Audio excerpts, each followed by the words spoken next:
क्या हिंदू राष्ट्र की मांग करने वाले देश के ही हैं दुश्मन? यूपी की बांदा में आज सपा नेता स्वामी प्रसाद मौर्य बांदा पहुंचे, जहां उन्होंने बौद्ध सम्मेलन में हिस्सा लिया। इस दौरान कार्यकर्ताओं ने उनका स्वागत भी किया।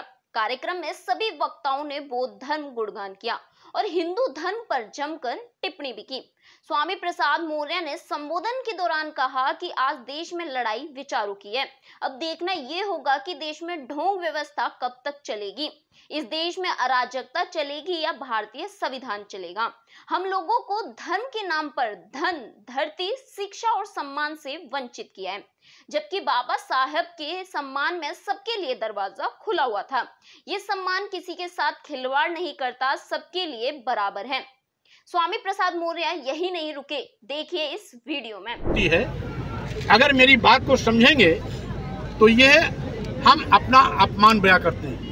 धर्म के नाम पर हमें लूटा गया, धर्म के नाम पर हमारे साथ जानवरों से बदतर सलूक किया गया, धर्म के नाम पर हमें नीच कहा गया, धर्म के नाम पर हमें अधम कहा गया, धर्म के नाम पर हमें अपमानित करने के लिए प्रेरित किया गया, धर्म के नाम पर हमको पढ़ने लिखने से वंचित किया गया।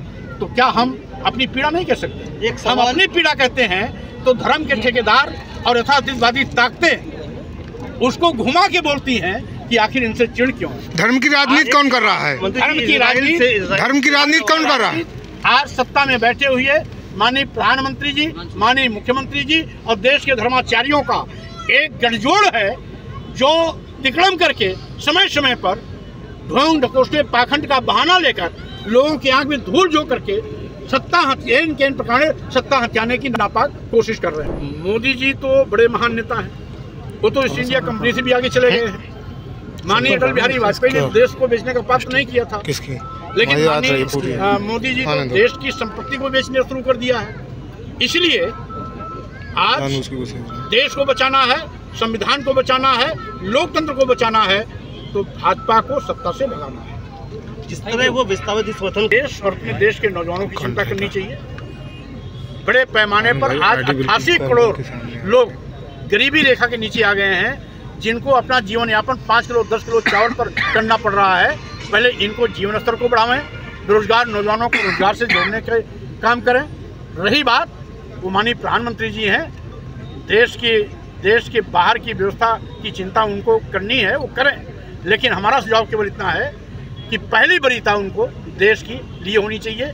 देश की गरीबी खत्म करने के लिए, देश के नौजवानों को सरकारी नौकरी देने के लिए, देश को गरीबी आज महंगाई से बचाने के लिए, देश को जो बेचा जा रहा है उससे मुक्ति दिलाने के लिए पहल करनी चाहिए। तब स्वाभाविक रूप से हम उनको धन्यवाद देते, लेकिन आज ऐसा कुछ नहीं कर रहे हैं। इसलिए सरकार जानबूझकर जब महंगाई थोप रही है तो महंगाई तो होगी। इसीलिए तो मैं कह रहा हूँ, आज देश को महंगाई से बचाना आवश्यक है। देश के नौजवानों को बेरोजगार होने से बचाना आवश्यक है। उनको रोजगार से जोड़ना का काम करना चाहिए। देश की संपत्ति को बेचने से बचना चाहिए। आज लोकतंत्र, संविधान और राष्ट्र हमारी सर्वोच्च प्राथमिकता की चीजें हैं। इनके साथ खिलवाड़ न हो, इस बात को सुनिश्चित करना चाहिए, लेकिन बातें कम करो। मंत्री जी, जो आपने सुना नहीं, आपके कान के पर्दे फटे होंगे। हमने कहा भारतीय संविधान कहता है धर्म, जाति, लिंग, जन्मस्थान के आधार पर किसी के साथ कोई भेदभाव नहीं किया जा सकता।